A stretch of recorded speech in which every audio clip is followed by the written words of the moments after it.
Chapitre 6. Dans cette ville d'Ayodhya régnait donc Dasharatha, le connaisseur des Védas, le protecteur de tous, prévoyant et plein d'éclat. Aimé des habitants de la capitale et de tout le pays, cet excellent guerrier à char de la lignée des Ikshvaku offrait des sacrifices, s'adonnait au dharma avec une maîtrise parfaite de lui-même. C'était un rishi royal, pareil au plus grand, et sa renommée s'étendait au trois mondes. Ce roi puissant avait exterminé tous ses ennemis. Il n'avait que des amis, il avait maîtrisé ses sens. Son or et ses autres richesses faisaient de lui l'égal de Chakra et de Vaishravana. De même que l'éclatant Manu avait gouverné le monde entier, de même le roi Dasharatha gouvernait ce monde. Ce monarque fidèle à ses promesses, qui cultivait les trois buts de l'homme, protégeait cette éminente cité comme Indra Amaravati.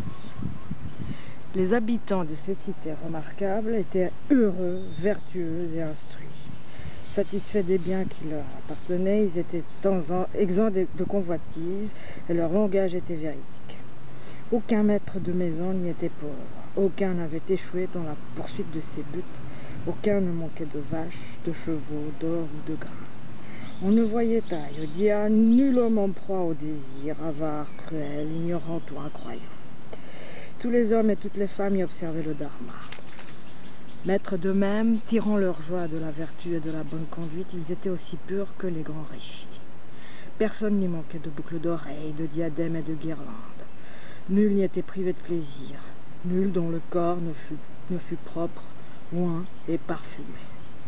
On y trouvait nul homme mangeant de la nourriture impure, nul homme qui ne fût généreux, paré de bracelets, de pendentifs en or et de bagues, nul qui ne fût maître de lui. Personne ne manquait d'entretenir son feu rituel et d'offrir des sacrifices.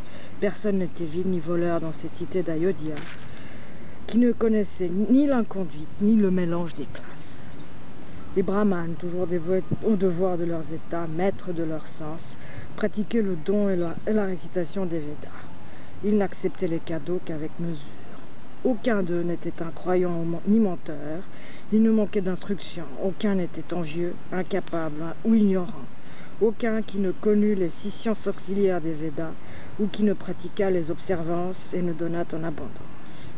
Personne n'y était distrait, ni faible, ni malade. On ne voyait à Ayodhya aucun homme, aucune femme qui ne fût remplie de prospérité, de beauté et d'affection pour le roi. Les membres des 4 classes, de la première à la dernière, honoraient les divinités et les hôtes. Ils étaient reconnaissants, généreux et comptaient parmi eux des héros pleins de vaillance. Tous dotés d'une longue vie, attachés au dharma et à la vérité, ils vivaient toujours entourés de leurs fils, petits-fils et épouses dans cette éminente capitale.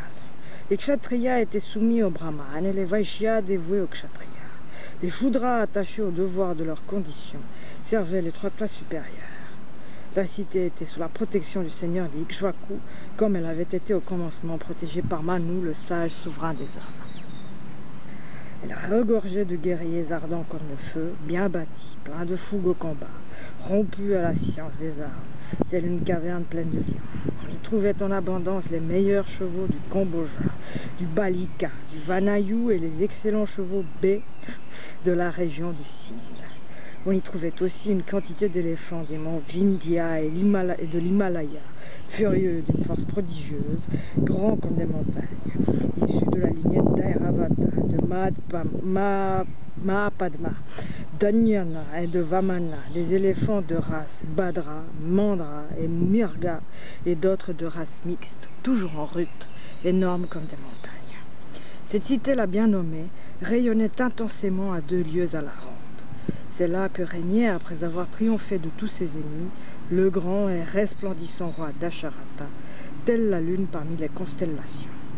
Sur Ayodhya, la bien nommée, sur cette ville aux portes solidement verrouillées, parée de magnifiques palais, sur cette ville heureuse peuplée de milliers d'habitants, régnait ce souverain pareil à Sakra.